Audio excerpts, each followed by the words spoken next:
All right. Well, welcome. Well, I have one of my favorite conversation partners of all time that I get to talk with today, Sherry, about basically our one of our favorite subjects, which is Sophia, in the divine feminine.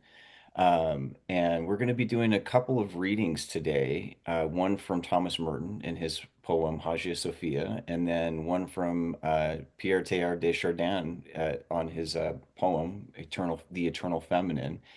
And we're just going to spend some time discussing and exploring some territory today with these two amazing works. They're both very short works, and we'll try to make sure that we provide links for for people to access the works as well.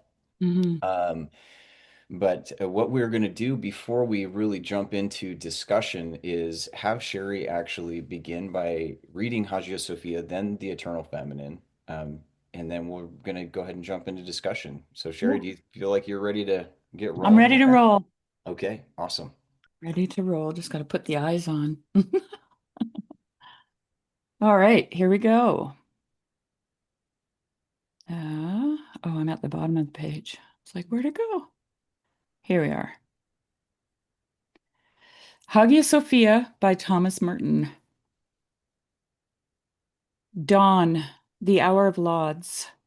There is in all visible things an invisible fecundity, a dimmed light, a meek namelessness, a hidden wholeness. This mysterious unity and integrity is wisdom, the mother of all, natura naturans. There is in all things an inexhaustible sweetness and purity, a silence that is a fount of action and joy. It rises up in wordless gentleness and flows out to me from the unseen roots of all created being, welcoming me tenderly, saluting me with indescribable humility. This is at once my own being, my own nature, and the gift of my Creator's thought and art within me, speaking as Hagia Sophia, speaking as my sister, wisdom. I am awakened, I am born again at the voice of this, my sister, sent to me from the depths of divine fecundity. Let us suppose I am a man lying asleep in a hospital, and I tell you the truth, I am indeed this man lying asleep. It is July the 2nd, the feast of Our Lady's Visitation, a feast of wisdom. I am asleep in the hospital. At 5:30 in the morning, I am dreaming in a very quiet room when a soft voice awakens me from my dream. I am like all mankind, awakening from all the dreams that ever were dreamed in all the nights of the world. It is like the one Christ awakening in all the separate selves that ever were separate and isolated and alone in all the lands of the earth. It is like all minds coming back together into awareness from all distractions, cross purposes, and confusions into unity of love. It is like the first morning of the world when Adam, at the sweet voice of wisdom, awoke from nonentity and knew her. And like the last morning of the world when all the fragments of Adam will return from death at the voice of Hagia Sophia and will know where they stand. Such is the awakening of one man, one morning, at the voice of a nurse in the hospital, awakening out of languor and darkness, out of helplessness, out of sleep, newly confronting reality and finding it to be a gentleness. It is like being awakened by Eve. It is like being awakened by the Blessed Virgin. It is like coming forth from primordial nothingness and standing in clarity, in paradise. In the cool hand of the nurse, there is the touch of all life, the touch of spirit. Thus, wisdom cries out to all who will hear, and she cries out particularly to the little, to the ignorant and the helpless. Who is more little, who is more poor than the helpless man who lies asleep in his bed without awareness and without defense? Who is more trusting than he who trusts himself and must trust himself each night to sleep? What is the reward of his trust? Gentleness comes to him when he is most helpless and awakens him, refreshed, beginning to be made whole. Love takes him by the hand and opens to him the doors of another life, another day. But he who has defended himself, fought for himself in sickness, planned for himself, guarded himself, loved himself alone, and watched over his own life all night, is killed at last by exhaustion. For him there is no newness. Everything is stale and old. When the helpless one awakens strong at the voice of mercy, it is as if life and flesh, his sister, as if the Blessed Virgin, his own flesh, his own sister, as if nature, made wise by God's art and incarnation, were to stand over him and invite him with unutterable sweetness to be awake and to live. This is what it means to recognize Hagia Sophia. Early morning, the hour of prime. O blessed one, silent one, who speaks everywhere, we do not hear the soft voice, the gentle voice, the merciful and feminine. We do not hear mercy or yielding love or non-resistance or non-reprisal. In her there are no reasons and no answers. Yet she is the candor of God's light, the expression of his simplicity. We do not hear the uncomplaining pardon that bows down the innocent visages of flowers to the dewy earth. We do not see the child who is prisoner in all the people and who says nothing.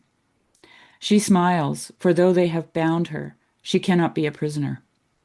Not that she is strong or clever, but simply that she does not understand imprisonment.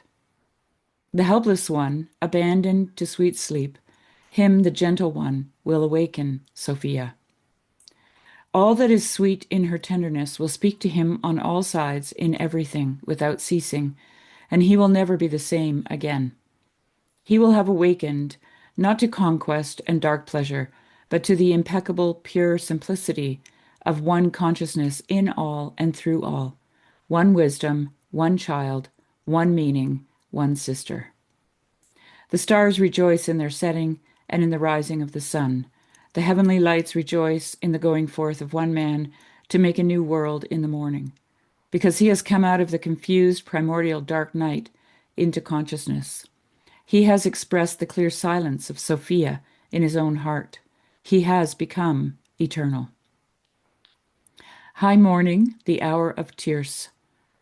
The sun bursts in the sky like the face of God, but we do not know his countenance as terrible. His light is diffused in the air, and the light of God is diffused by Hagia Sophia.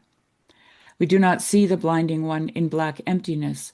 He speaks to us gently in 10,000 things, in which his light is one fullness and one wisdom. Thus he shines not on them, but from within them.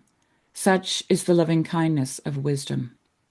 All the perfections of created things are also in God, and therefore he is at once Father and Mother. As Father, he stands in solitary might, surrounded by darkness. As Mother, his shining is diffused, embracing all his creatures with merciful tenderness and light. The diffuse shining of God is Hagia Sophia. We call her his glory. In Sophia, his power is experienced only as mercy and as love. When the recluses of the 14th century England heard their church bells and looked out upon the wolds and fens under a kind sky, they spoke in their hearts to Jesus, our Mother. It was Sophia that had awakened in their childlike hearts. Perhaps in a certain very primitive aspect, Sophia is the unknown, the dark, the nameless ousia. Perhaps she is even the divine nature, one in Father, Son, and Holy Ghost. And perhaps she is in infinite light unmanifest, not even waiting to be known as light. This I do not know. Out of the silence, light is spoken. We do not hear it or see it until it is spoken. In the nameless beginning, without beginning, was the light. We have not seen this beginning. I do not know where she is in this beginning. I do not speak of her as a beginning, but as a manifestation. Now the wisdom of God, Sophia, comes forth, reaching from end to end mightily. She wills to be also the unseen pivot of all nature, the center and significance of all the light that is in all and for all. That which is poorest and humblest, that which is most hidden in all things, is nevertheless most obvious in them and quite manifest, for it is their own self that stands before us, naked and without care. Sophia, the feminine child, is playing in the world, obvious and unseen, playing at all times before the Creator. Her delights are to be with the children of men. She is their little sister. The core of life that exists in all things is tenderness, mercy, and virginity, the light, the life, considered as passive, as received, as given, as taken, as inexhaustibly renewed by the gift of God. Sophia is gift, is spirit, donum Dei. She is God given and God Himself as gift, God as all and God reduced to nothing, inexhaustible nothingness.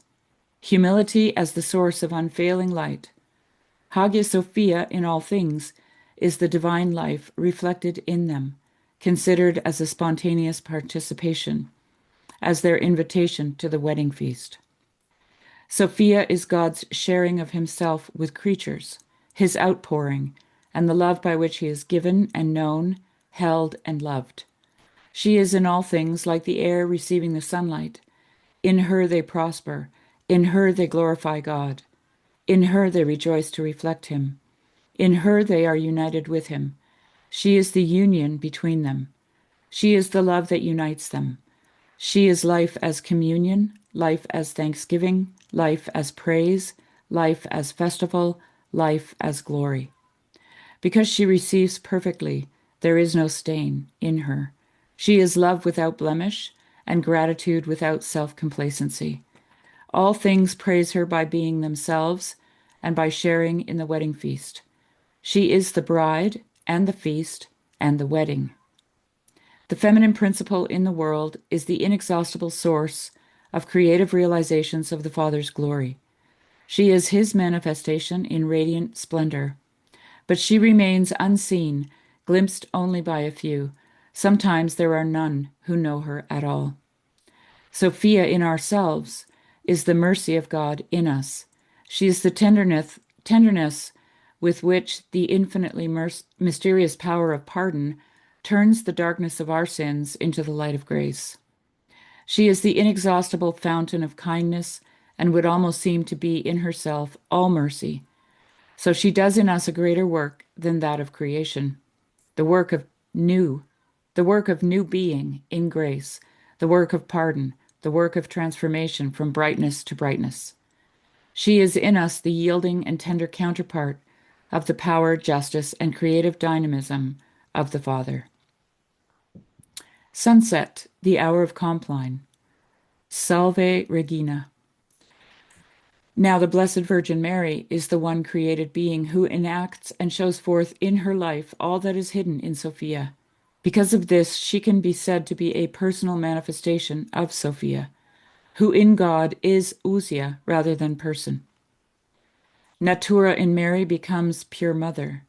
In her, Natura is as she was from the origin, from her divine birth.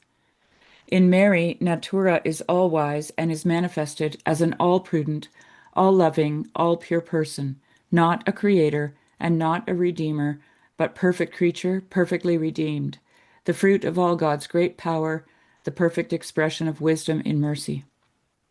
It is Mary, Sophia, who in sadness and joy, with the full awareness of what she is doing, sets upon the second person, the Logos, a crown which is his human nature. Thus her consent opens the door of created nature of time, of history, to the Word of God. God enters into his creation. Through her wise answer, through her obedient understanding, through the sweet yielding consent of Sophia, God enters without publicity into the city of rapacious men. She crowns him not with what is glorious, but with what is greater than glory. The one thing greater than glory is weakness, nothingness, poverty.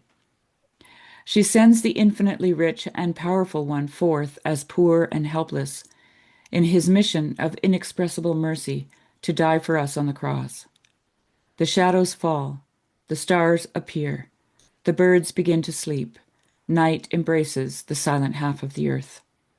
A vagrant, a destitute wanderer with dusty feet finds his way down a new road.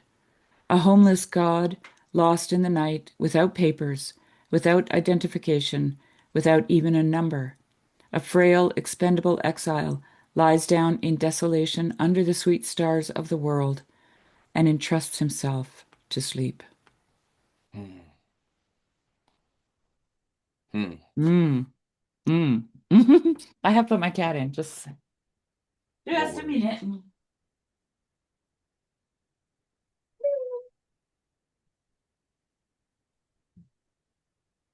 Yeah, that was really incredible. Oh yeah, amazing. All right, let's do Mr. Chardin. This one is a little more, I mean, it's poetic, but I don't even know how to, it's like, it's weighty, don't you It think? is. Yeah. It's yeah. There's a density to this one. Yeah. But thanks to the internet, you can rewind and listen again. You can even slow it down. You can. Okay. The Eternal Feminine. One. I'm not great at reading Latin, so I'm just going to give it my best go. Ab initio creata sum. When the world was born, I came into being. Before the centuries were made, I issued from the hand of God, half formed, yet destined to grow in beauty from age to age, the handmaid of his work. Everything in the universe was made by union and generation, by the coming together of elements that seek out one another, melt together two by two, and are born again in a third. God instilled me into the initial multiple as a force of condensation and concentration. I just want to add, this is from the voice, this is in the voice of the eternal feminine, Mhm. in case anybody's wondering. In me is seen that side of beings by which they are joined as one. In me, the fragrance that makes them hasten together and leads them freely and passionately along their road to unity. Through me, all things have their movement and are made to work as one. I am the beauty running through the world, to make it associate in ordered groups, the ideal held up before the world to make it ascend. I am the essential feminine. In the beginning, I was no more than a mist, rising and falling. I lay hidden beneath affinities, and that were as yet hardly conscious, beneath a loose and tenuous polarity. And yet I was already in existence. In the stirring of the layers of the cosmic substance, whose nascent folds contain the promise of worlds beyond number, the first traces of my countenance could be read. Like a soul, still dormant but essential, I bestirred the original mass almost without form, which hastened into my field of attraction, and I instilled even into the atoms, into the fathomless depths of the infinitesimal, a vague but obstinate yearning to emerge from the solitude of their nothingness and to hold fast to something outside themselves. I was the bond that thus held together the foundations of the universe. For every monad, be it never so humble, provided it is in very truth a center of activity, obeys in its movement an embryo of love for me, the universal feminine. Mhm. With the coming of life, I began to be embodied in beings that had been chosen to be in a special way my image. Step by step, I became individualized. At first, I was ill defined and elusive, as though I could not make up my mind to be contained in a tangible form. But then, as souls became more ready to enter into a richer, deeper, more spiritualized union, I became more differentiated. And thus, patiently and in secret, was developed the archetype of bride and mother. During this transformation, I did not surrender any of the lower charms that marked the successive phases of my appearance, just as the heart of the olive tree holds firm and sound when with each new spring it grows green once more. I still held them within me and taught them to bear the burden of a greater consciousness. Thus, as living beings approached greater perfection on earth, so, and yet always outdistancing their growth, I was able to stand before them, matching, circle for circle, the concentric zones of their desires as the proper form of their beatitude. Follow with your eye the vast tremor that runs from horizon to horizon through city and forest. Observe throughout all life the human effervescence that works like leaven in the world, the song of the birds and their plumage, the wild hum of the insects, the tireless blooming of the flowers, the unremitting work of the cells, the endless labors of the seeds germinating in the soil. I am the single radiance by which all this is aroused and within which it is vibrant. Man, nature's synthesis, does many things with the fire that burns in his breast. He builds up power, he seeks for glory, he creates beauty, he weds himself to science. And often he does not realize that under so many different forms, it is still the same passion that inspires him, purified, transformed, but living, the magnetism of the feminine.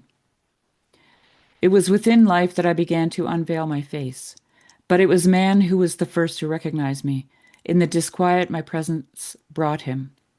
When a man loves a woman, he thinks at first that his love is given simply to an individual like himself, whom he envelops in his power and freely associates with himself. He is very conscious of a radiance haloing my countenance, which sensitizes his heart and illuminates all things. But he attributes this radiation of my being to a subjective disposition of his entranced mind, or to a mere reflection of my beauty in nature's countless facets. Soon, however, he is astonished by the violence of the forces unleashed in him at my approach, and trembles to realize that he cannot be united with me without inevitably becoming enslaved to a universal work of creation. He thought that it was simply a partner who stood by his side, and now he sees that in me he meets the great hidden force, the mysterious latency that has come to him in this form in order to lead him captive. For the man who has found me, the door to all things stands open. I extend my being into the soul of the world, not only through the medium of that man's own sensibility, but also through the physical links of my own nature. Or rather, I am the magnetic force of the universal presence and the ceaseless ripple of its smile. I open the door to the whole heart of creation. I, the gateway of the earth, the initiation. He who takes me gives himself to me, and is himself taken by the universe. In the knowledge of me, alas, there is both good and evil. Man's initiation has proved too strong meat for him. When he saw that I was for him the universe, he thought to encompass me in his arms. He wished to shut himself up with me in a closed world for two, in which each would be sufficient to the other. At that very moment, I fell apart in his hands. And then it could have seemed as though I were the rock on which mankind foundered, the temptress. Sorry. Why, O men, why do you halt in the task of hard-won purification as a summons to which my beauty was made? I am essentially fruitful. That is to say, my eyes are set on the future, on the ideal. The moment you try to pin me down, to possess me in some complete form, you stifle me. What is more, you distort, you reverse, as you would a geometric pattern, my nature. Since the true balance of life forces you continually to ascend, you cannot set me up as a lifeless idol to cling to without falling back. Instead of becoming gods, you revert to matter. As soon as you fold your wings around me, you follow matter in its descent. For what drives matter down is the sterile union of its elements, in which each neutralizes the other.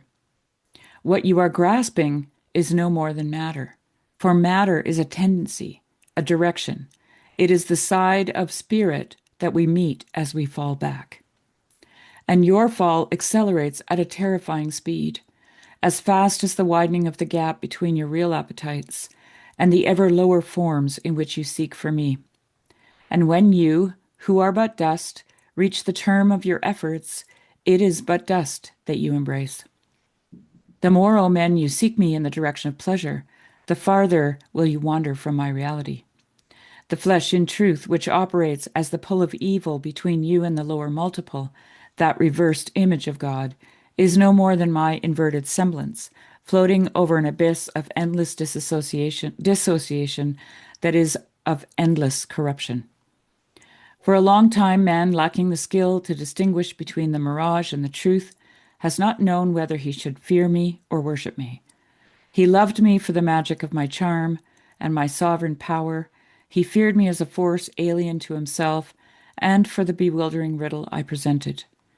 I was at once his strength and his weakness, his hope and his trial. It was in relation to me that the good were divided from the wicked. Indeed, had Christ not come, man might well have placed me forever in the camp of evil. Part 2. Christ has given me salvation and freedom. When he said, Melius est non nubere, men took it to mean that I was dead to eternal life. In truth, by those words he restored me to life, with Lazarus, with Magdalene, and set me between himself and men as a nimbus of glory. In making manifest that great virtue he defined, in fact, my true essence, and guided men who had lost track of me back to the true road I had trodden. In the regenerated world I am still, as I was at my birth, the summons to unity with the universe, the world's attractive power imprinted on human features. The true union, however, is the union that simplifies, and to simplify is to spiritualize. The true fertility is the fertility that brings beings together in the engendering of spirit. If in the new sphere into which created being entered, I was to remain woman, I was obliged to change my form without impairing my former nature. While my deceptive image continues to lure the pleasure seeker towards matter, my reality has risen aloft, drawing men to the heights. It floats between the Christian and his God. My charm can still draw men, but towards the light. I can still carry them with me, but into freedom. Henceforth, my name is virginity. The virgin is still woman and mother. In that we may read the sign of the new age. The pagans on the Acropolis blame the gospel for having disfigured the world, and they mourn for beauty. These men are blasphemers. Christ's message is not the signal for a rupture, for an emancipation, as though the elect of God, rejecting the law of the flesh, could break the bonds that tie them to the destiny of their race and escape from the cosmic current in which they came to birth. The man who hearkens to Christ's summons is not called upon to exile love from his heart. On the contrary, it is his duty to remain essentially a man. Thus, he has an even greater need of me, to sensitize his powers and arouse his soul to a passion for the divine. For the saint, more than for any other man, I am the maternal shadow leaning over the cradle, and the radiant forms assumed by youth's dreams, and the deep-seated aspiration that passes through the heart like some undisputed alien force, the mark in each individual being of life's axis. Christ has left me all my jewels. In addition, however, he has sent down upon me from heaven a ray that has boundlessly idealized me. It seemed good to him in the first place to give a new zest to the natural impetus of my development. Faced by a mankind that never ceases to ascend, the part I have to play insists on my withdrawing to an ever higher level, held aloft over the earth's growing ambition as a lure and a prize, almost grasped but never held. By its very nature, the feminine must continue unremittingly to make itself progressively more felt in a universe that has not reached the term of its evolution. To ensure the final blossoming of my stock will be the glory and bliss of chastity. Countless are the new essences handed over by nature, from age to life. Under the influence of Christianity, I shall combine, until creation is complete, their subtle and dangerous refinements in an ever-changing perfection which will embrace the aspirations of each new generation. Then, so long as the world endures, there will be seen reflected in the face of Beatrix the dreams of art and of science towards which each new century aspires.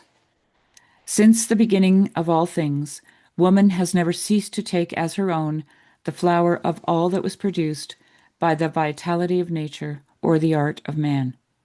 Who could say in what climax of perfections, both individual and cosmic, I shall blossom forth in the evening of the world before the face of God.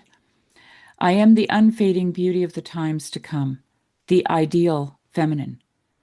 The more then I become feminine, the more immaterial and celestial will my countenance be. In me the soul is at work to sublimate the body, grace to divinize the soul. Those who wish to continue to possess me must change as I change. Behold, the center of my attraction is imperceptibly shifting towards the pole upon which all the avenues of spirit converge. The iridescence of my beauties, flung like a mantle over creation, is slowly gathering in its outlying folds. Already the shadow is falling upon the flesh. Even die flesh purified by the sacraments. One day, maybe, it will swallow up even art, even science, things loved as a woman is loved. The beam circles, and we must follow it round. Soon only God will remain for you in a universe where all is virgin. It is God who awaits you in me. Long before I drew God towards me. Long before man had measured the extent of my power and divinized the polarity of my attraction, the Lord had conceived me, whole and entire, in his wisdom, and I had won his heart. Without the lure of my purity, think you, would God ever have come down as flesh to dwell in his creation? Only love has the power to move being. If God then was to be able to emerge from himself, he had first to lay a pathway of desire before his feet. He had to spread before him a sweet savor of beauty. It was then that he caused me to rise up, a luminous mist hanging over the abyss between the earth and himself, that in me he might dwell among you.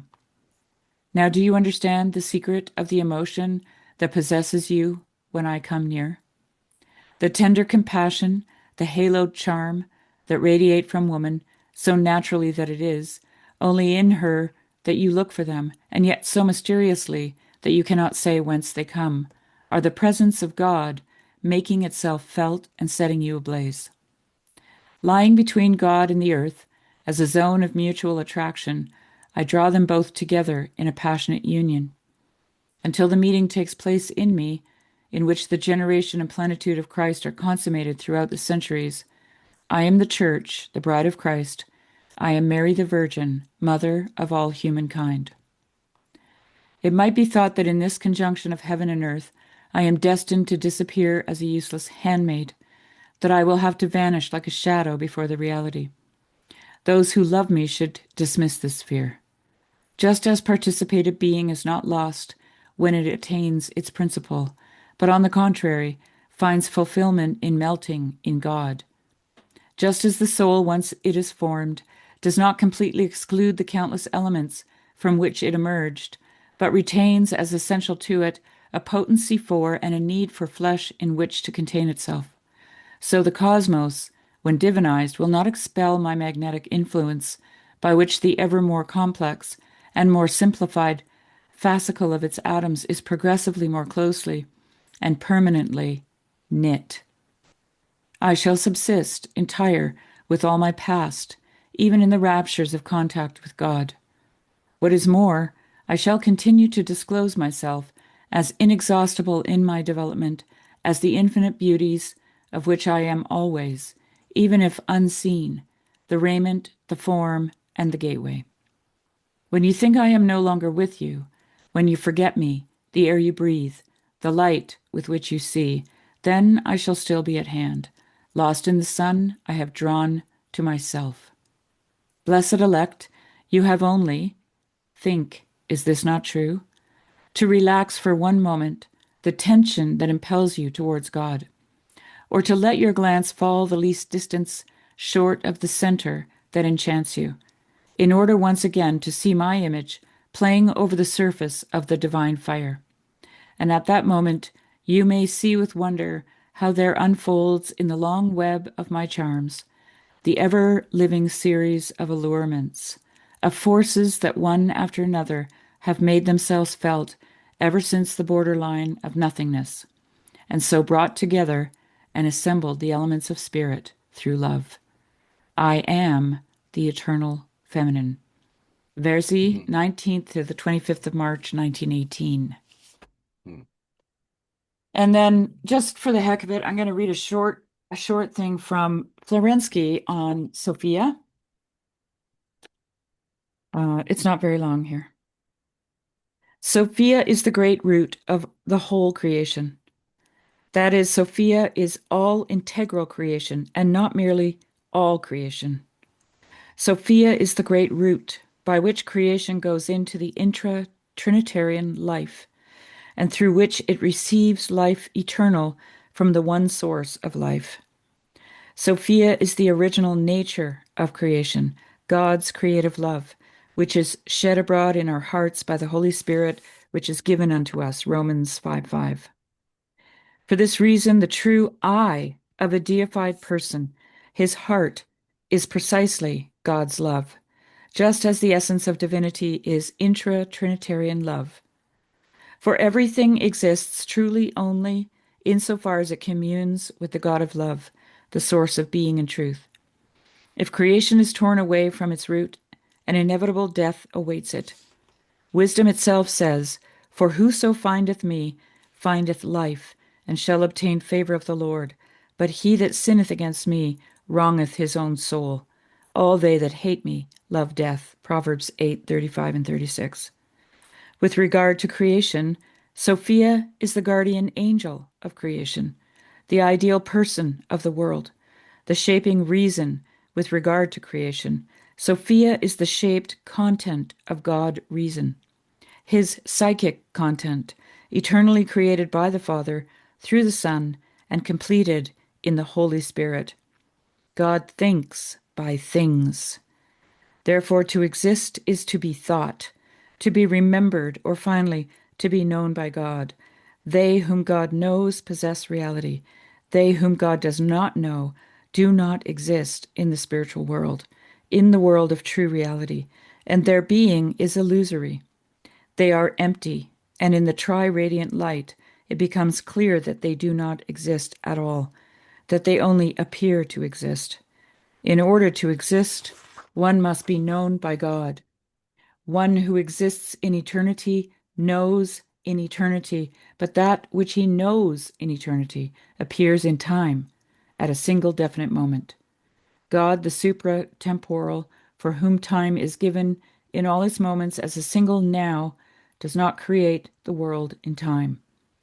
But for the world, for creation which lives in time, the creation of the world is necessarily linked with definite times and seasons. Mhm. And then just a little bit here. Sophia is the eternal bride of the Word of God. Outside of him and independently of him, she does not have being and falls apart into fragments of ideas about creation. But in him, she receives creative power. One in God, she is multiple in creation and is perceived in creation in her concrete appearances as the ideal person of man, as his guardian angel, as the spark of the eternal dignity of the person, and as the image of God in man. A little bit of Really a, incredible. right? There's some heavy hitting uh, Hmm. thinkers there. Yeah, very much. Very much. Yeah, what was really fascinating to me, and it's great to be able to like actually listen to it and to, I was following along reading as you were reading, is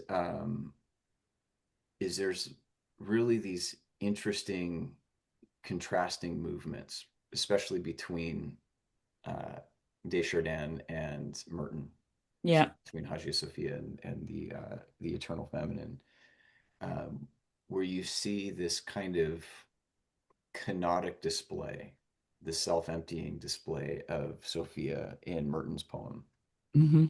and you see this, uh, almost this descent in Merton, and then in Chardin you see the movement going the other direction. You see this ascent Yeah. that is Like if you're familiar with Deschardins' writings, it's in some ways like it's very interesting because that's early.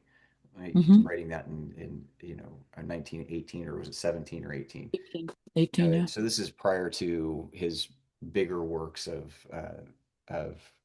um, the phenomenon of man, which is kind of more of his scientific work, and then the divine Right. milieu, which is more of his big theological work.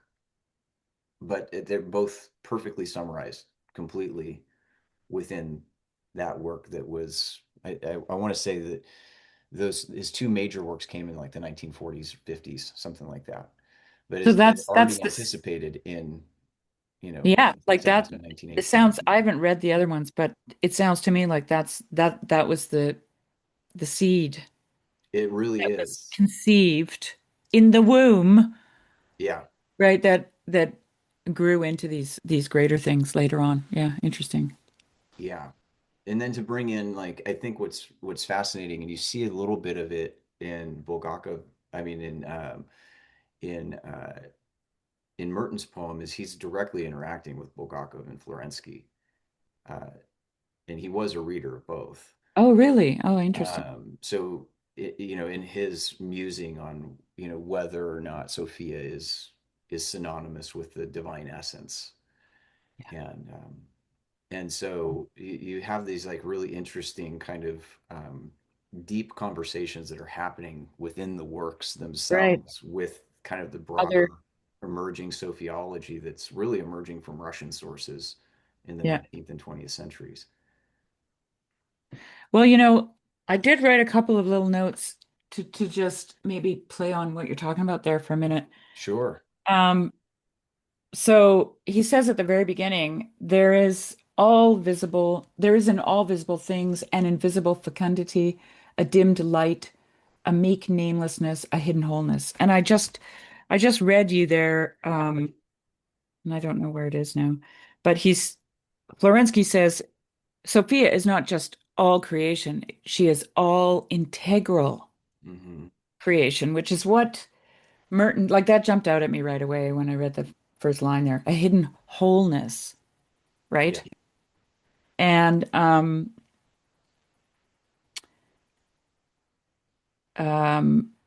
oh shoot, now I just lost my train of thought. I looked at my notes. Let me look over here again. Um yeah, creators, the gift of my creator's thought and art within me. That's what I just read from Florensky, that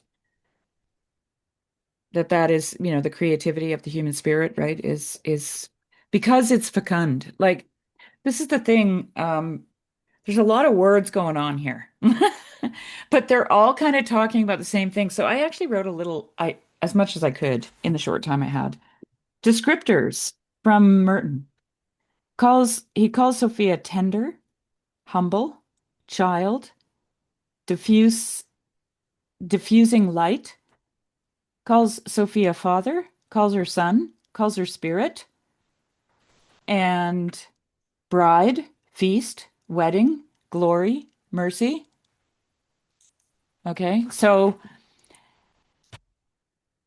you don't have fecundity, you don't have fertility, you don't have conception without the commingling of the masculine and the feminine, Correct. right?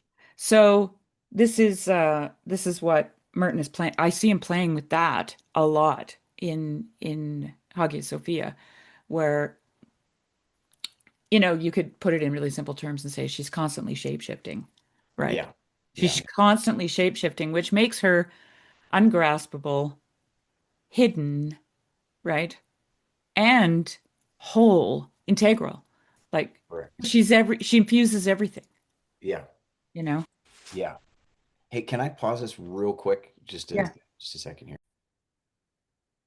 There we go. Anyway, but what's really fascinating to me is like um there's very few like what would we call this like a holism or like an integral reality that everything else touches upon the Mhm. way that this notion of the divine feminine and this notion of Sophia is really developing within us, right? Is that it? Yeah. I was talking last night with my fiance about um, one of the ways that I see this is like in a similar way that's like analogous to chemistry is like how bonds form, molecular bonds form, and there's different kinds of bonds, all different kinds of bondings that happen in chemistry that allows different structures to emerge and appear, right? And it seems to me that that's kind of like that principle of fecundity, right? Yeah. It's that two unlike things come together and then a new structure Emer- emerges and appears from that union, right? And different kinds of unions lead to different kinds of structures. And so it's like that there's this deep sense of when you view God in this register, hmm as the divine and the eternal feminine, whether that's as essence or just, I like how Michael Martin kind of just handles very gently the subject Yeah. and really refuses any final definitions. And I think there's a lot of wisdom in that as opposed to trying to systematize Sophia, right? Yeah. Yeah. Is that what you have is a sense of just how the world itself is woven and interconnected in this uh, you know, deep and layered sense from top to bottom. Mm-hmm. And um, and what I find interesting is that within her are both motions of ascent and descent. Yeah. They're happening is kind of simultaneities, and it leaves me oftentimes grappling with like, well, how do we look at how do we come to see Sophia in her true like radiant form, and then how do we mistake her for a kind of this fallen feminine principle that we see also in nature, right? That But well, let me just ask you this because Florensky says it too. Um, how does he put it? 237. I wrote the page number down, so let me just check here. 237. Um, and Chardin says the same thing. Um, eh, where to put it? Oh, here.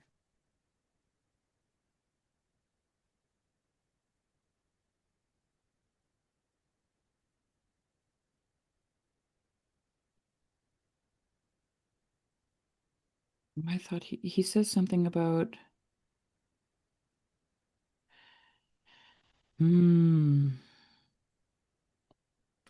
Sorry, I really want to find it because it's almost the same. Oh, here. She is the eternal bride of the Word of God. Outside of him and independently of him, she does not have being and falls apart into fragments. And Deschardins goes into quite a lengthy description of that. I have to keep switching here. Hang on. When he says, when he describes the man, let's say, trying to possess, right? You thought that I was your companion. You thought that I was, but then you put your arms around me, like you possess me, right? mm-hmm, And and then I just become dust. I fall apart. He mm-hmm, literally says that, fall apart. Trying to find it here, but I can't remember where it is. Um, and to me that's like if Sophia is integral creation, right? The wholeness, then this falling apart through desiring to possess is multiplicity, mm-hmm. right? And I mean, we shorthand that with dualism, but it's actually even more confronting because it's not just two things, it's everything. Right, It's like shattered, right? right. The picture of wholeness is completely shattered. Hmm. And it's interesting that it's compared to dust, because dust is really like it's probably the most minuscule form outside of, a microscope of multiplicity, right? Right. Right. Well, and I think it's like maybe it's the contrast between integration and disintegration, right? Right. Is kind of what, because I Right. think of like the both in the Proverbs, and then as you get into the book of Revelation, you get these kind of these literary foils between Lady Wisdom in Proverbs and the adulteress, Yeah. right? Yeah. And you get in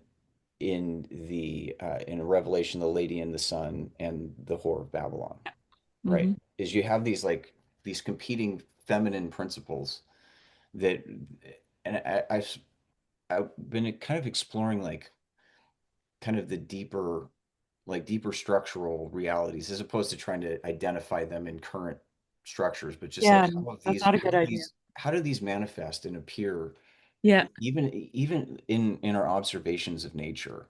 So I was watching a like one of those nature documentaries. I think it was on Netflix, and you have this. They'll follow these these mothers as they're raising their young, right? Hmm. And you can see in them that same wisdom. The way like there was a scenario where there were mountain lions in Patagonia, right? And the lengths to which this mother would go to feed and protect and defend her cubs. And you see Sophia really like shining forth in that. But then you see the same disturbing principle of like a mother eagle that's pecking her her infant offspring to death, right? You see this violent, almost transactional, like this offspring, this child is um, it in some ways viewed as non-viable, so therefore an obstacle that just simply has to be removed, and brutally so. Well, I And think that, let me just say this really quick, because I think of it as the commandment to choose life over everything, right? So in your example of the eagle mhm, consuming her own offspring, she's choosing life, she is. right? She's still choosing life. Where I see the problem emerging from that, though, and this is like a problem that like I wish, like, in some sense, like I love Chardin. Like he's maybe one of my top three favorite Christian thinkers of all time. So this is not me casting shade at Chardin. Um, he in his kind of his evolutionary and Christological cosmology, like everything resolves in this omega point, right? That is synonymous with Christ, and something that like I certainly hold to that view. I very much hold to that view. But this problem of theodicy, the problem of evil Mhm. within the work, he actually deals with it more in the eternal feminine than I would hope that he would deal with it like in the phenomenon of man, right? So it kind of you're left with kind of sometimes a little bit too rosy of a picture of the whole amphitheater of nature. Mm. Is the what the eagle is doing is unproblematic for an eagle, right? Right.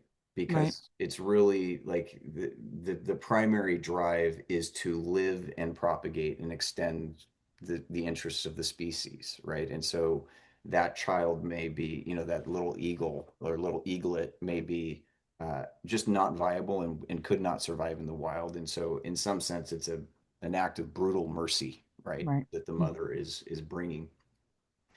However, when you get into kind of the the higher order animality that would be human, right?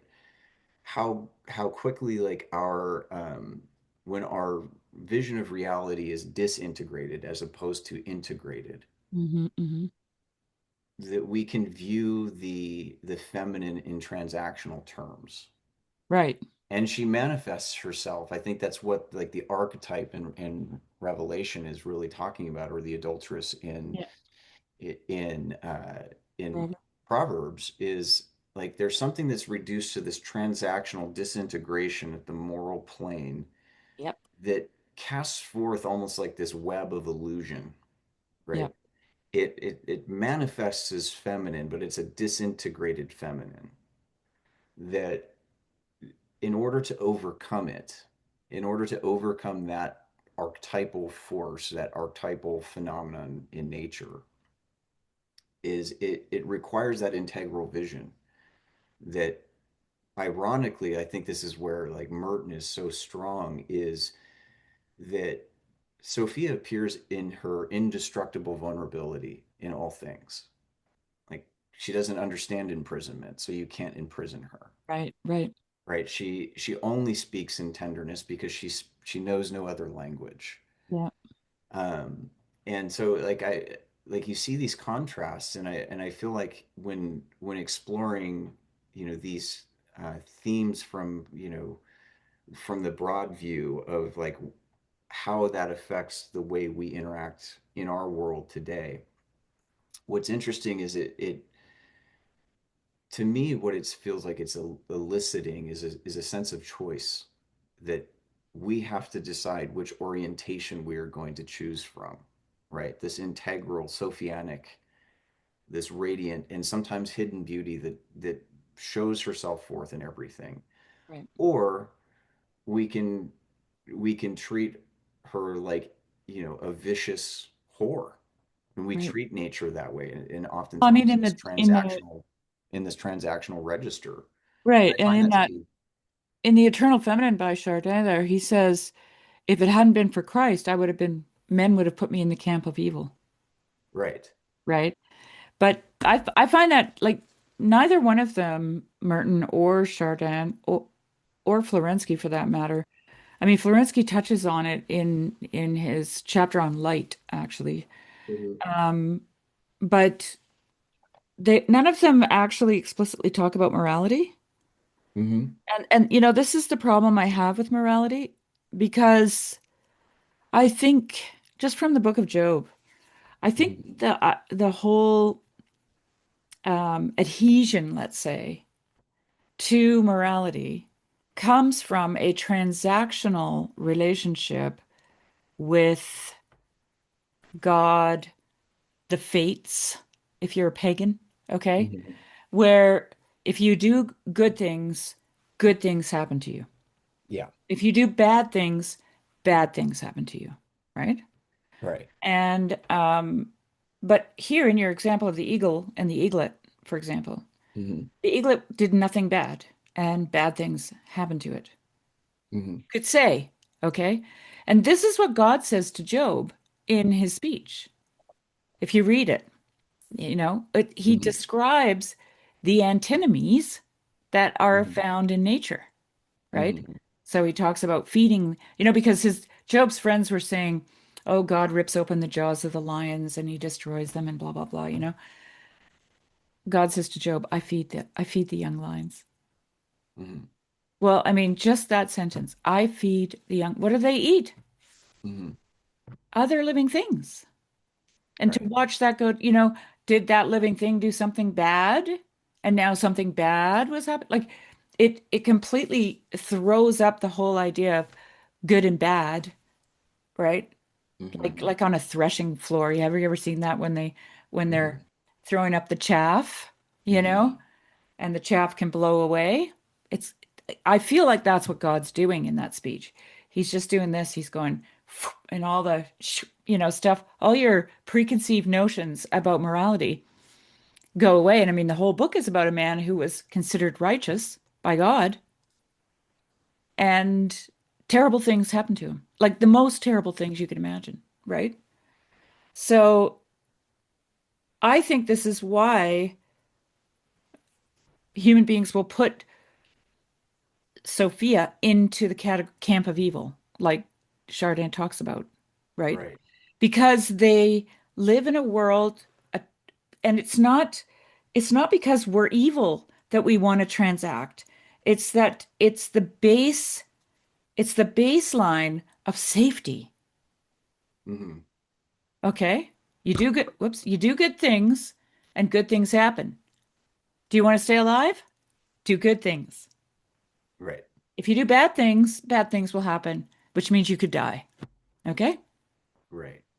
And so, I mean, I don't mean to reduce it completely, but I think if you start there as a baseline, I think it helps to understand why people become transactional. And then, of course, they get they get seduced, Hmm. right, by the whore, because Right. then it becomes a, the love of mammon, right? The building up of wealth, the having and the possessing everything that you could possibly have and possess, because it somehow indicates that you're a good person. Right. It's so weird the way we think. Like Right. we're not that sophisticated, really. Yeah. Sophia is much more sophisticated, Yes. right? Well, it's there's a sense of like I think we want to I think so it to use like a scientific analogy, right? We have light can be observed as a particle or a wave, right? And we have like Heisenberg's uncertainty principle that you can never know which one it is until you've observed it. So in a sense, there's a superposition that it exists within. We that is indeterminate, or we know it's one or the other, but we don't know which one it is, kind of thing. Yeah.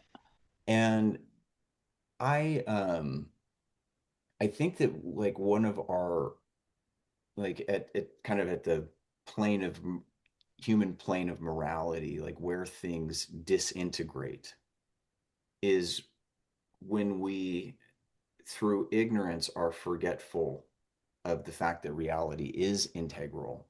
Hmm. And so we that there is a kind of a superpositional nature of reality itself that is not merely ever just bare material, right? It's and I think when we lose ourselves in the materiality of the world itself, Right. and we cut ourselves off from I mean, there's obviously beauty in material things, like that we're enchanted by that beauty. But if we simply restrict our enchantment to the materiality of things, we lose the ability to live outside of just that bare transactional sense, Right. and lose the capacity to see the world as this integrated holism that is growing and emerging and evolving in time towards something. Yeah. And and I think that there's like there's a kind of like this urgent call um, to patience Oh yeah. and endurance Yeah. um, and humility that that this feminine that Sophia calls us to, that Right. allows us to hold the way it's held together is this tension of the in between that we have a hard time putting a name on, and that we have a hard time pinning down, and the transactional wants to pin it down and wants to define, well, is this a wave or is this a particle, and we want to know what it is and break it down into its constituent material parts versus being able to sit kind of in a sense with the open question and the Well, I mystery think itself. this might sound really silly, but I think it's because we're tool users. You know, because if we can break it down and name it, then we can use it. Right. And that's the whole idea of possession. Right now Yeah. it's mine. I can use it. I can, have more well-being in my life and flourishing and all the rest of it, right? Which over time, listening to that kind of conversation with like people like Sam Harris or whatever, it Hmm. just gave me the creeps Right. because this is no longer um yeah, anyway, I won't get into it because it gets complicated. But um one of the things maybe we could talk about, because I think it has to do with all of this, is um in Merton's thing here, he talks about, let me go back here. Oh, where is this?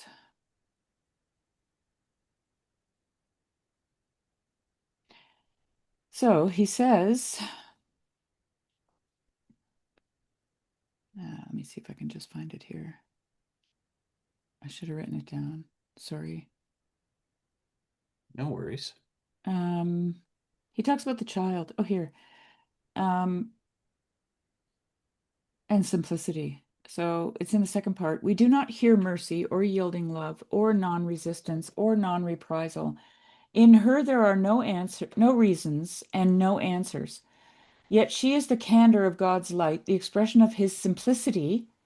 We do not hear the uncomplaining pardon that bows down the innocent visages of flowers to the dewy earth. We do not see the child who is prisoner in all the people and who says nothing. When I read that, I told you I had a little aha moment. Uh-huh. Yes. So I was like, oh, wait a minute. Almost all, there are some, but not very many, at least in Orthodoxy. I think there's more in Catholicism, but there's not very many icons of the Theotokos without the Christ child. Hmm. And I'm going, oh, wait a minute. That's the Virgin and the child. Hmm. And that's what Merton is pointing at here. And I just wanted to read you a short little bit out of The Golden Key. I don't know if you've read The Golden Key by I George have not. MacDonald. I have not. Oh my God. I It's a know. must read. So in the story, Tangle and Mossy, Tangle is a girl, Mossy is a boy, Okay. and they're traveling, they meet and they meet in the house of the Great Mother. Hmm. Okay. And she says to Tangle, who she's raising, the girl, oh, Hmm. look, this is the boy you have to go with, right? Because he has the key. And then they go on this journey and they get separated. And she warns them that they might get separated, you know? Hmm. So, and then the rest of the story is Tangle's story. It's her story, okay? And at the end, towards the end, not the very end, but close, she she makes these three journeys: the old man of the sea, the old man of the um let me see if I can find his name here. Old man of the sea says, "Go down that stair." And she goes down and she's headed towards the old man of the earth. Oh no, yeah, and then she meets the old man of the earth and she hears a water running inside of a rock. And she asks the old man of the earth, "What's that?" He says, "Oh, that's the river that runs down to the dwelling of the oldest man of all, the old man of the fire." And and then he it says here, then the old man of the earth stooped over the floor of the cave, raised a huge stone from it, and left it leaning. It disclosed a great hole that went plumb down. "That is the way," he said. "But there are no stairs. You must throw yourself in. There is no other way." She turned and looked him full in the face, stood so for a whole minute, as she thought. It was actually a whole year. And then she threw herself headlong into the hole. When she came to herself, she found herself gliding down fast and deep. Her head was under water, but that did not signify, for when she thought about it, she could not remember that she had breathed once since her bath in the cave of the old man of the sea. When she lifted up her head a sudden and fierce heat struck her, and she sank it again instantly and went sweeping on. So she's in this river that's underground, okay? Hmm. And it's hot. Hmm. Gradually the stream grew shallower. At length she could hardly keep her head under. Then the water could carry her no farther. She rose from the channel and went step for step down the burning descent. The water ceased altogether. The heat was terrible. She felt scorched to the bone, but it did not touch her strength. It grew hotter and hotter. She said, "I can bear it no longer." Yet she went on. At the long last the stair ended at a rude archway in an all but glowing rock. Through this archway Tangle fell exhausted into a cool mossy cave. The floor and walls were covered with moss, green, soft, and damp. A little stream sprouted from a rent in the rock and fell into a basin of moss. She plunged her face into it and drank. Then she lifted her head and looked around. And so she's looking around, and her grandmother was, the great mother. Everything she had seen or learned from books, all that her grandmother had said or sung to her, which is nature, okay? All the talk of the beasts, birds, and fishes, all that had happened to her on her journey with Mossy, and since then in the heart of the earth with the old man and the older man, all was plain. She understood it all, and saw that everything meant the same thing, though she could not have put it into words again. The next moment she cried out, in a corner of the cave, a little naked child, sitting on the moss. He was playing with balls of various colors and sizes, which he disposed in strange figures upon the floor beside him. And now Tangle felt that there was something in her knowledge which was not in her understanding. For she knew there must be an infinite meaning in the change and sequence and individual forms of the figures into which the child arranged the balls, as well as in the varied harmonies of their color. But what it all meant she could not tell. He went on busily, tirelessly playing his solitary game without looking up or seeming to know that there was a stranger in his deep withdrawn cell. Diligently as a lace-maker shifts her bobbins, he shifted and arranged his balls. Flashes of meaning would now pass from them to Tangle, and now again all would be not merely obscure, but utterly dark. She stood looking for a long time, for there was fascination in the sight, and the longer she looked, the more an indescribable vague intelligence went on rousing itself in her mind. For 7 years she stood there watching the naked child with his colored balls, and it seemed to her like 7 hours. When all at once the shape the balls took, she knew not why, reminded her of the Valley of Shadows, and she spoke. "Where is the old man of the fire?" she said. "Here I am," answered the child, rising and leaving his balls on the moss. "What can I do for you?" There was such an awfulness of absolute repose on the face of the child that Tangle stood dumb before him. He had no smile, but the love in his large gray eyes was as deep as the center. "Are you the oldest man of all?" Tangle asked. "Yes, I am. I am very, very old. I am able to help you, I know. I can help everybody." And the child drew near and looked up in her face, and she burst into tears. Anyway, so and she's sitting in a cave that is like molten lava, Hmm. and the child is naked, and it's Hmm. God, okay? Hmm. And so is the great mother, the grandmother in the story. Yeah. And and uh and so this is the thing that I find a really it's, as Roger would say, bubbling up. Uh-huh. It's bubbling up for me a lot is that it's easy to read Florensky and say, yeah, okay, she's not just creation, she's all integral creation, but we still have it confined to just creation. But it's not just creation, people, it's everything. And that's why Chardin and Florensky and Merton are interplaying Sophia with mother and father and everything, right? Hmm. And then Chardin said something interesting. He said, "The more man ascends, the loftier I have to become." And I don't know, I was thinking when you were talking before, I was thinking about how science is really getting to that point where the more they know, the less they know. Hmm. Like Levin, Michael Levin, for example, Hmm. right? He's kind of on the cusp of that, Oh yeah. right? Yeah. Anyway, those are my thoughts. What do you think of all that? Well, it's interesting. Like, I was, I was, uh, I was kind of on like a tangential research stuff last week, just kind of chasing down some of my own personal curiosities. And what's interesting about, and not shocking at all about MacDonald, is that like uh, this old man fire, right? It, there's an echo in there of some of the oldest mythologies in the world, Right, right? So there's a proto-Indo-European mythology of that kind of ends up in Zoroastrianism, but also it has an interesting way of finding its way into our biblical texts, where there is uh, a fire deity at the heart of the sea called Apam Napat, oh wow. and is the guardian of the divine glory that shows up as like halos on elect leaders and those kinds of things. Right. Tongues of fire. Right.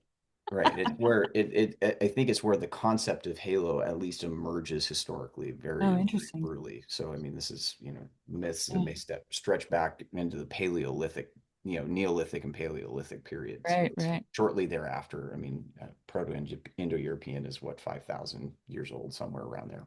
Yeah. But we have this emerging sense of this um, fire guardian in the depths. Whether that's the heart of the earth, but it's interesting that this is the guardian of the divine glory and the divine crown. So that's Mm. just was interesting to see that MacDonald, like, he picks up on those motifs, probably not because he's sitting there researching all the mythology, but it's just like apparent and transparent in his own imagination, right? Yeah. He's able to Yeah. perceive these things. Um, but what I find to be like really fascinating, like as we're kind of exploring all of these little elements, is um, there seems to be like this place of memory Mm. so vital. And in early in Merton's poem, he brings this, and I'll just go ahead and read from the Yeah. section because I think it's really interesting because he basically discusses like the notion of resurrection without naming it specifically when he says at 5:30 in the morning I am dreaming in a very quiet room when a soft voice awakens me from my dream. I am like all mankind awakening from all the dreams that were ever dreamed in the nights of the world. It is like the one Christ awakening in all the separate selves that were ever separate and isolated and alone in all of the lands of the earth. Mm. It is like all minds coming back together in awareness from all directions, cross purposes, and confusions into unity of love.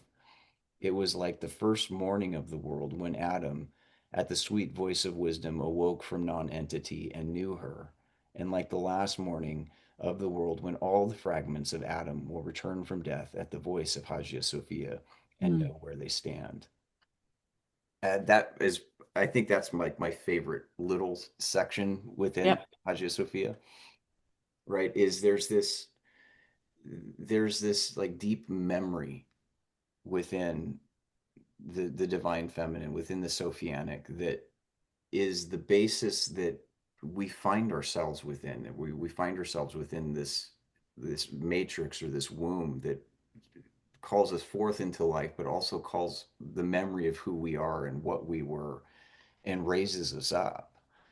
And so like when we're talking about like the fecundity or the power of generation that is present in this divine feminine, Yep. is that it seems like it's the very fabric out of which we were called and we emerge into what we are as people, and the basis that Christ remembers us. He remembers us because he remembers his own body, he remembers his own bride, and he calls this forth because of that memory.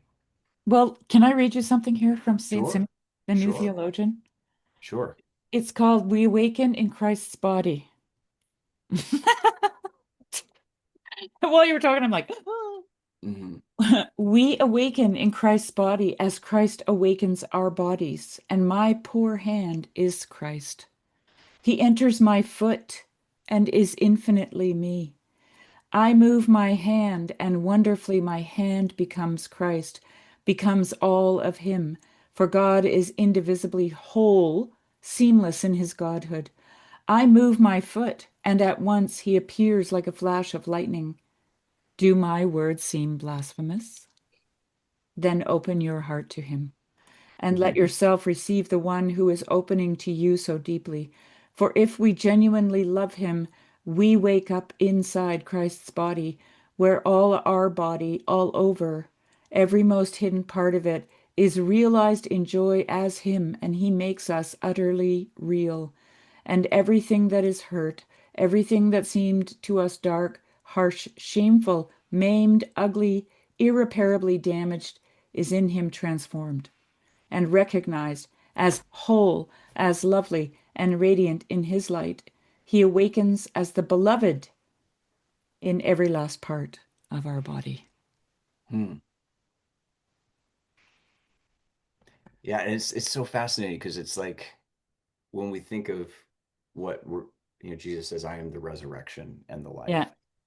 And I mean, in the Anastasis icon, we see the divine feminine in the iconography. Hmm. The mandorla is Hmm.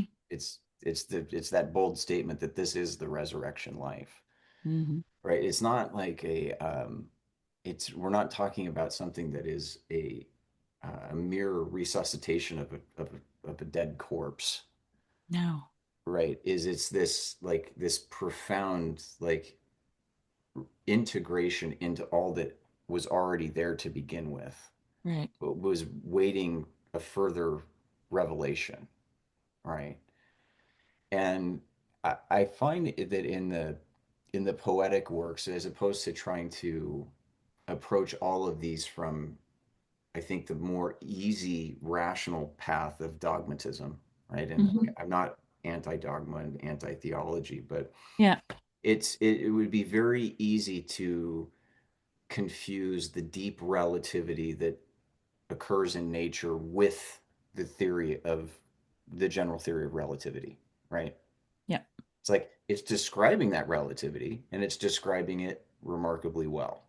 Right. But we would make it'd be a category error to say that that is the relation, right? Yeah, because when we do that, we're saying, ah, I got it, Right, which is, I've got it, right, right? right. And And so, according to what we read there, you can't get it because as you ascend, it just goes, it ascends yeah, higher, right? this elusiveness that it's like it's an invitation into a deeper dance of reality. Right. And so, and as I read through, as I read through, especially like I told you, like with Merton, like I feel like if somebody was to ask me, like, what do you really believe, right? And it's like, yeah, I could say you could refer over to Nicene Creed or something like that, Right. or some other statement of faith. We've come up with myriads of statements of belief and faith in trying to nail down our axioms, and this is what we believe, and this is why we believe it, and all those kinds of things. But it's in the poetic, like I could say with more confidence that I Hmm. believe what Merton has written in Hagia Sophia, Right. because like you're not talking about you're talking about something that is not irrational, but it's beyond rationality, Supra rational. super rational, right? Is you're talking about something that in order to perceive it, you have to enter into it. You have to Yeah. participate in it, Right. Yes. right? And so like when I think about like what even relative to my own positioning within Christianity, which is always been a has been a challenging open question for me, Hmm. Hmm. um, is like, well, what on what basis do I relate? I feel like it's in this register Yeah. that Yeah. I And that I can say, like, I can confidently say, like, I can pin nothing down here. hmm. I can make no final definite or declarative statements. That's not to erase the dogmas that I do believe those. So like when I'm in, Hmm. when I'm attending the liturgy, like when we say we believe, I believe what we're Right. saying. Right. Hmm. But that's a mere symbol, right? It can become a bare symbol if you're just if you're if you're robbing of its integral reality, Right. right? And to move beyond just the dogmatic into like the living dynamical aspects of life and faith and being in the world. This is where I feel like the poetic far excels the dogmatic. Absolutely. I was just in my Florensky class with Michael Martin. I made the bold statement that because he was talking about mysteries, and what Florensky says about mystery is that mystery doesn't mean it shouldn't be known. It means it can't be expressed. Right, That's what he says it means. Okay. So in a sense, it's ineffable, right? right. You can't express it. And someone said, well, that's hogwash. Of course you can express it through poetry and or I don't remember exactly what they said, but I said, well, the only way you, in my opinion, the only way you can express it is through poetry because poetry is consubstantial. Right. That's what it is.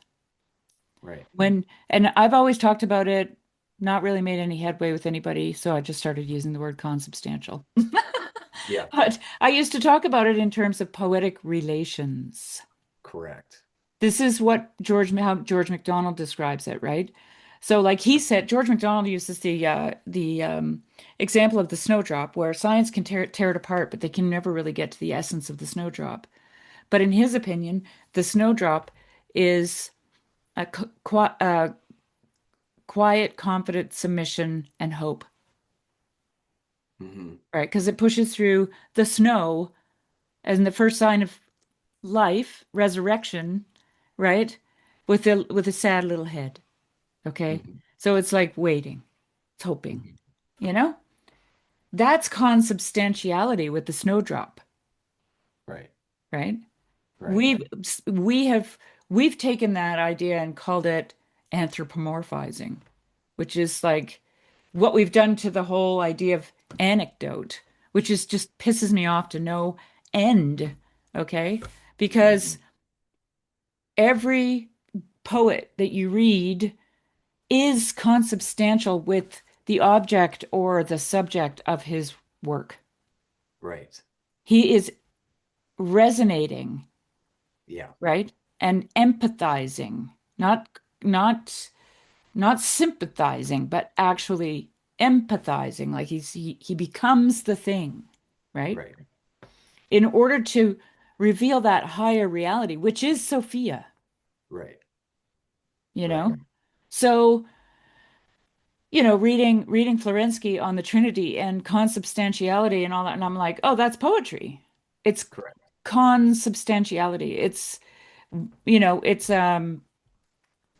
well, you could call it three in one, you could call it a Trinitarian way of seeing the world because it's you as either the object or the subject, Hmm. and the other thing as either the object and the subject, and then the spirit of the thing that emerges out of it, Right. right? So, and of course, there's no order in the Trinity. One is not greater than the other, but something always conceives Christ in you. Right. So we'll call that the Father, okay? And send Christ the Son, you know. And interestingly enough, while I was reading these two pieces this morning, I was thinking, oh, it's funny, I never thought about it before, but the Spirit is not really gendered, Yeah. you know. And a lot of people don't like that. They don't like the gendering of anything. Um, But for the ancients, it had a lot more meaning to it than it does to us today because we actually don't have much respect for an honor for those places. Because you're a son doesn't mean anything. Your father could have been an alcoholic and you wish you were never his son. You know what I mean? Or whatever the case might be. But these things had meaning about memory, eternal memory, right? Yeah. Ancestry. I mean, human beings have worshiped their ancestors forever because it's a way to remember. Right. And eternal memory is, well, like I read you from Florensky, to be remembered by God is to be known by God. Correct. Right. Like it's so this and that's why Florensky also says Sophia is the deep root of creation. Like these Hmm. are the deep roots of what it means to be human. Right. And that is God's wisdom. And in the book of Job, God's, in the wisdom poem, he says the eagle can't see it from the air. The mountain lion can't find it on the ground. You know, it's it's hidden. Right. It's Right. hidden, but it's hidden here. Yeah. Well, it reminds me of kind of like I just because of the nature of the work that I've been working on. Mm, Um, like one of the things that like I've had to grapple with is the relationship of metaphysics to physics, Right. and so I have done a pretty broad, I wouldn't say at any level exceptionally deep, but definitely a broad survey of just metaphysics and the history of metaphysics. And there's this kind of this moment, and it happens specifically in Kant with his Copernican revolution and the kind of the separation of the phenomenal and the noumenal, which is often cited as the death of metaphysics. Mm. Like, well, why did metaphysics need to die, right? And there was a sense of, like, if you get into kind of the Baroque metaphysics, and it was happening in Catholic and Protestant circles in the West, Yeah. in both sides. So Reformed Yeah. scholasticism and Protestant and Catholic scholasticism, they were both sharing really the common grammar, but it was already becoming a kind of a scientific grammar, right? Right. Right. And the problem that they were running into is that there was really just no way to prove a lot of these metaphysical statements, but they became this apparatus upon which all these Christian doctrines in the late Middle Ages, early modernity are beginning to grapple with. And Kant comes along, I think probably in some sense embodying the deep dissatisfaction in the West of an inability to prove anything other Mm. than really in that noumenal or phenomenal realm. But if you come back to in the early 20th century, Henri Bergson comes along. And there's other people that are doing metaphysics. It's not like metaphysics really fully dies or anything like that. But he has this really interesting way of approaching metaphysics. And in his really important essay, An Introduction to Metaphysics, it's not a very long essay. I would say that 20, 30 pages or something like that, maybe a little bit longer. Um, he talks about how to truly enter into that kind of what Kant would call noumenal, right? It Mm-hmm. requires this act of sympathetic imagination Mm-hmm. where you have to imagine yourself as Yeah. the object, Yeah. right? You have to place yourself within the interior of the object, and that is the basis of metaphysics for Bergson. You know, And like you see in MacDonald, you see in the poets, you see, like, I see it especially in the poetry of John Keats, is they are already doing this, yes, they right? are. And it's Keats entered fully within the reality of the Grecian urn that he's describing in Ode on a Grecian Urn, right? And so that object is not distinguishable from John Keats the poet. They're No, one and the same, they're one and the same. Yeah. right? And so when I think about what what a valid metaphysics is, it doesn't need to lack in intellectual rigor or anything like that. I think that those things are important and valuable. But if it's not something that's really born in the imagination itself, Right. then you have and in a deep bond, that kind of that Sophianic bond, that chemical bond between subject and object sharing a same primary reality that enables them to bond together, right? What you end up doing is you end up reducing the metaphysical to the mere physics, right? Yeah. Mm-hmm. And then if you look at what that ends up doing is it makes doctrines into something that is sterile and manageable and just becomes a way to rule and govern policy. And I Right? bet you, if there was a yearly exam at some of these institutions where you had to write down in your own words, okay, like we used to do in reading comprehension, remember? Right. Tell the story, tell the creed in your own words, and then everybody handed in, they'd all fail because you can't be consubstantial with a proposition. Correct. Okay? It's impossible. It's impossible. But like Goethe says, the analogy of the particular is all, or the story, let's say this is, I'm paraphrasing badly. The story of the particular, your story, is an analogy of the general, Right. always. So if you if you tell your story where you wander through the world like a Nodos in Phantastes, and everything is, well, it's like you're in a dream, right? Everything is archetypal. You're telling the symbolic story of your life. It will map on to everything else. Everything else. Hmm. That's why when you read Phantastes, you go, meanwhile, it's a coming of age story of a young man. Yeah. And we all have different events in our lives. But this is what I meant when I said earlier, we're not that sophisticated. Okay? Right. Because Sophia is the deep root of creation. That is that is our wisdom. That is our corporeal wisdom in our bodies that moves us around in the world, right? And our paths, if you write them like George MacDonald wrote Phantastes, are not going to look that unlike each other. Right. You Yeah. know, like he says in the beginning of the story, this fairy path lays itself out for him in his bedroom. Hmm. Okay, there it is, shining path. And he decides to go off it and head south, which I love. I love that line. I'll never forget it because that's exactly what I did. Hmm.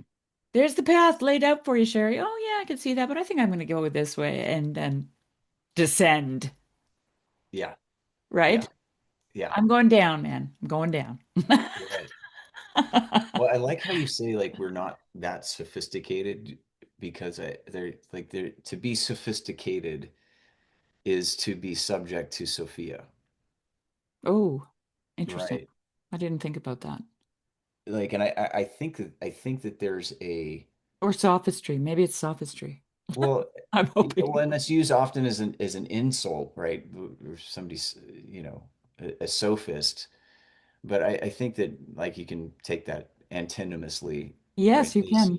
Absolutely. Yeah. like the like our tendency is to want to break things down into manageable propositions, a world of materials that we can manipulate to our own ends, Hmm. right? And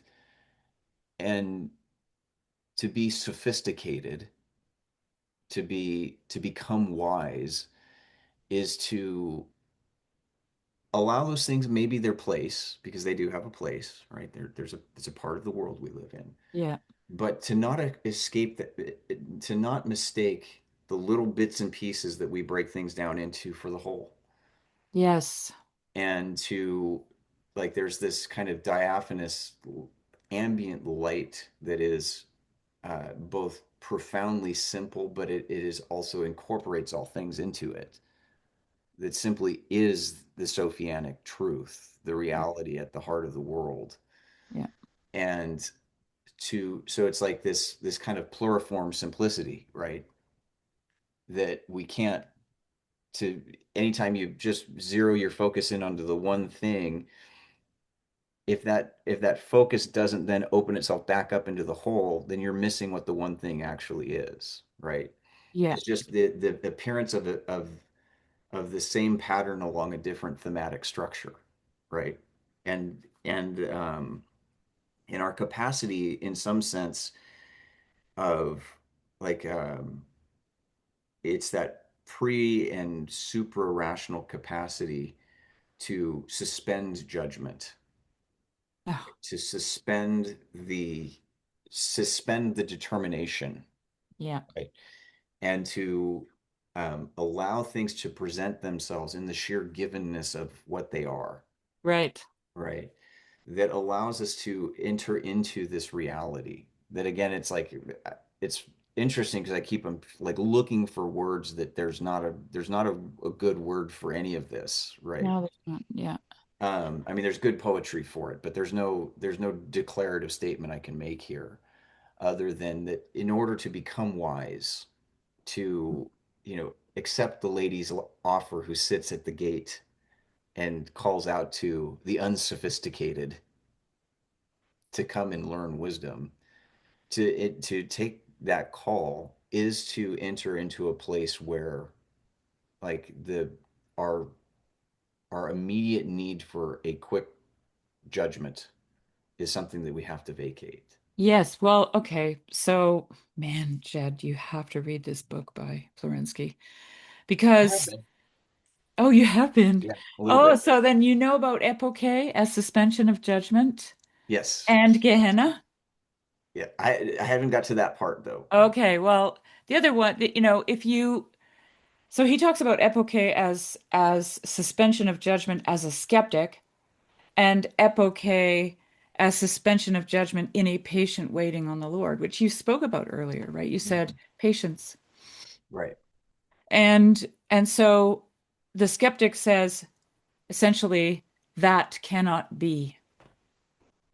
That's how he suspends his judgment. He says that can't be, right? And the ascetic, because this is the heart of ascesis for Florensky, is to suspend judgment as a patient waiting on the Lord. And the golden thread of his work is ascesis.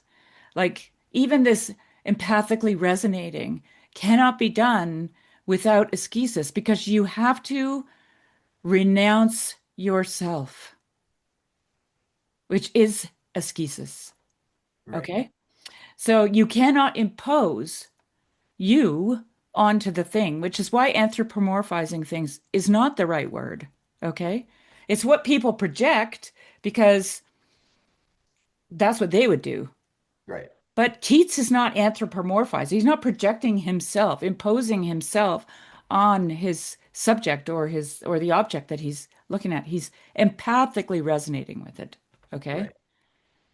And and so for Florensky, epoche as and I can't remember the word he uses, it's a Greek word, as the suspension of judgment for the purpose of waiting on God is a renouncement of yourself. And in connection to what you said earlier about light, I did have a little quote here from Florensky about beauty and light, which I thought you might really enjoy. So this is on page 72. If you're listening back, Jed, and you want to look it up in the book, Awesome. page 72 of his book, where he says, it's a whole section on, it's a whole chapter on the light of the truth, right? And he Mhm. says here, on the other hand, light is beautiful apart from all divisions, apart from form. It is beautiful in itself, and it makes all that is visible beautiful. There is no object so repulsive that intense light would not make it beautiful, says one almost contemporary writer. The stimulus it gives to the feelings and its possession of a kind of infinity, like space and time, impart to all matter a merry appearance. And then he has a footnote in the back for that. Then he says, beauty as a certain manifestation or disclosure of that which becomes objective is essentially connected with light. For everything that is manifested is precisely light. Or as the apostle witnesses, all things that are reproved are made manifest by the light. Ephesians 5:13. And through this all things dissolve in the light that makes them manifest and are themselves transformed into light. Whatsoever doth make manifest is light. Ephesians 5:13. Thus, if beauty is precisely manifestation, and manifestation is precisely light, then I repeat, beauty is light, and light is beauty. Absolute light is the absolutely beautiful. It is love itself in its perfection, and this love makes every person spiritually beautiful. And then he goes down on here to talk about the philokalia, right? The ancient general sense that of the word philokalia is not does not signify moral perfection, but beauty. Mhm. And Mhm. philokalia signifies love of beauty. That's the ancient understanding of the word, love of Yeah. beauty. Yeah. In fact, asceticism produces not a good or kind man, but a beautiful one. And of course, in Orthodoxy, they talk about them radiating with the light of Hmm. Tabor. Okay? Right. And the distinguishing feature of the saintly ascetic is not their kindness, which even people of the flesh and very sinful ones can possess, but spiritual beauty, the blinding beauty of a radiant, light bearing person, a beauty wholly inaccessible to the man of flesh. There is nothing more beautiful than Christ, the only sinless one. So, and then he goes on, of course, to build on that because he's working his way up to Sophia in the book, Hmm. right? And so for him, manifestation. So this is the thing that I had to wrap my head around. It's not like when I turn the light on in my room, I've made my room beautiful. I've Hmm. made it manifest. Hmm. It's a revelation. Okay? When I turn on the light in the dark, boom, I Right. know where to walk. Right. Okay? So I don't bump into stuff. So light is manifestation but beauty is also manifestation, right? Hmm. So like Daniel Garner talks about the strike of beauty, right? Hmm. Um, because something has been made manifest. And I mean, I said to him one time, to me, it's always been what is manifested to me when I think something is beautiful is its integrity, Right. its virginal integrity, Right. the wholeness of a thing. Right. Like when I'm walking through the forest and suddenly I look and there's like a snapshot in my mind, right? I'm looking at this one thing that my eyes can see. And I just get overwhelmed with how beautiful it is because what could be seen as random suddenly is fully connected. Like I've got club moss and a juniper and then a Douglas fir with old man's beard and a couple of chickadees. And I'm like, none of that is random because Hmm. and then underneath, I know there's mycelium, and insects and microbiomes, and it's the integrity of the thing. It's the wholeness that strikes me. That's the strike of beauty, is Right. its virginity Right. and its chastity. So if you think about it, and I'm really trying to figure this, like I'm trying to figure out a way to talk about this because chasteness is a promise to your virginity, Hmm. which is your wholeness. Right. Okay. And so it doesn't violate itself through position. Does that make sense? I'm trying to Yeah. work this out. Yeah. Well, there's Liesl Mueller and her Monet Refuses an Operation, which is one of my favorite poems. She talks about how Mm. light becomes what it touches. Mm. And I I think that like when we're talking about chastity, virginity, and what we're describing is pure potency, Yes. Hello. right? Hmm. Through which actuality is manifest, right? The thing in And itself, the thing in itself. yeah, the your ability to recognize your room is made potent by the fact that the light shines inside of it, Right. right? And those objects take on definite shape and structure, and beauty and wholeness and their integrity is shown forth in the light. And I would argue because the material in your room is just kind of a crystallized form of light as well, Right. right? Um, but I think that when we're talking about those themes that structure around purity, like when you when we reduce it immediately to a moral category, Oh, right? then yeah, we've lost the thread. This is a pure woman and this is an impure woman, and we I tend to know. think in those structures, or this is a pure person, this is an impure person. Like the distinction immediately obscures the nature of and potency of purity itself. Yes. right? Is that potency is ambient and present in all things as potency at any given moment, is open to be encountered, but can only be encountered from that place of purity and from that place of chastity that Hmm. simply recognizes. I think chastity is the recognition of potency and where potency actually resides. Yes.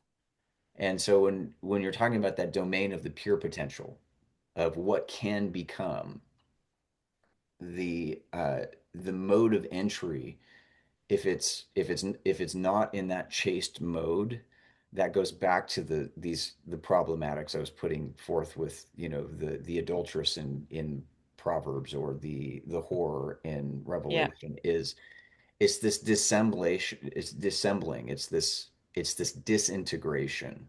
Yes. It's an anti-beauty, right? that Antichrist. that yeah, that wraps itself up and presents itself as beauty, but with none of its actual potency. No, no. And I think that our lack of sophistication, Hmm. it is the basis upon which we lack the ability to make a distinguish between that which is simply presenting itself as beauty and that which is beautiful. Right. Yeah. Yeah, because I mean, when you have those kinds of eyes, right? And the whore steps forward, she just looks like disintegration. Right. Yeah. But to the fool, she's Yeah. exceptionally beautiful, Right. and he Right. falls in her trap, Yeah. and death is the inevitable outcome. Right. Right. But for the lady in the sun, the virgin, the lady wisdom, it's integrity and life herself. Hmm. Hmm. And, Yeah. Yeah. and so I do have to get running here pretty Yeah, soon. me too. Me too. But did you have any like final thoughts that you'd like to share with us before we sign off for the day? Well, there's an interesting phenomenon that happens to men and women who end up being struck by beauty slash Sophia, Hmm. right? The eternal feminine, the divine feminine. Um, and there was an interesting line actually that Merton used, the clear silence of Sophia, that I liked. Um, but anyway, I was going to read. So what ends up happening is this love of the earth, Hmm. okay? And oh, I wanted to say recently, my niece had a baby, and my sister was with her when she had the baby. And, the baby just came out. They put the baby right on her, and she sniffed his head, and he wasn't washed. And she looked at her mom, she goes, "He smells like the earth." And my Hmm. sister was like, "He is the earth." Hmm. Okay? Yeah. So I just want to read this out of A Hidden Life by George MacDonald. All right. He says he meets this woman, right? Just briefly, and she's beauty. He says it he says, "Oh God, when beauty passes by the door, even though she never came in, the house grows bare. Shut, shut the door. There's nothing in the house. Why seems it always that it should be ours? Possession. A secret lies behind which thou dost know, and I can partly guess." Right? So this is what happens to this farmer. He's out there working in the fields, and suddenly he sees this beautiful woman, and then she's gone, and he's been struck by beauty. Okay?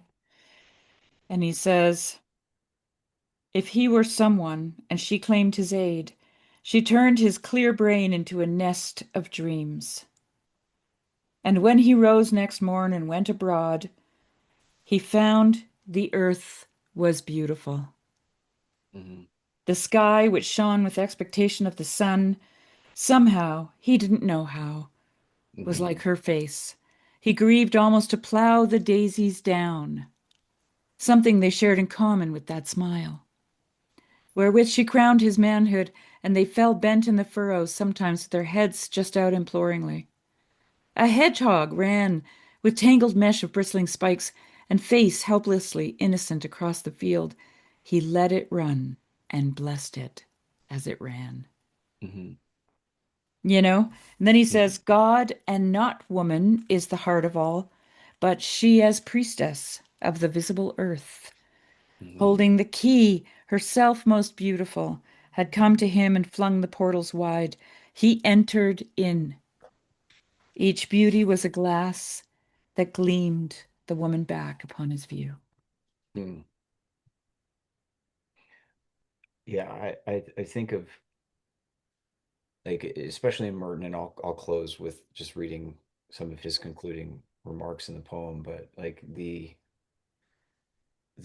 disclosure of beauty, the disclosure of Sophia as Virgin Mother and as bride is something that's actualized in Christ's own self-sacrifice, Yes, right? And it's like it was the kind of the breaking of that vessel so that the light could be made manifest to us. And so as I think of that as the counterintuitive nature of this is like how we are so quick to build our systems and build our cathedrals of thought that we think are going to withstand the onslaught of time is like that something else has happened at the cross right. that is like it's the seed that grows imperceptibly and then all of a sudden it is a plant large enough to house all the birds in the heavens, right? And so I think of that and that it requires of us a certain humility and weakness and patience. And the words that Merton, I think, like the way he brings home the poem, I think is a really great Yes, place beautiful. to leave off of. But Yeah, let's do that. um, where he says, she sends the infinitely rich and powerful one forth as poor and helpless, his Yeah. mission of inexpressible mercy to die for us on the cross.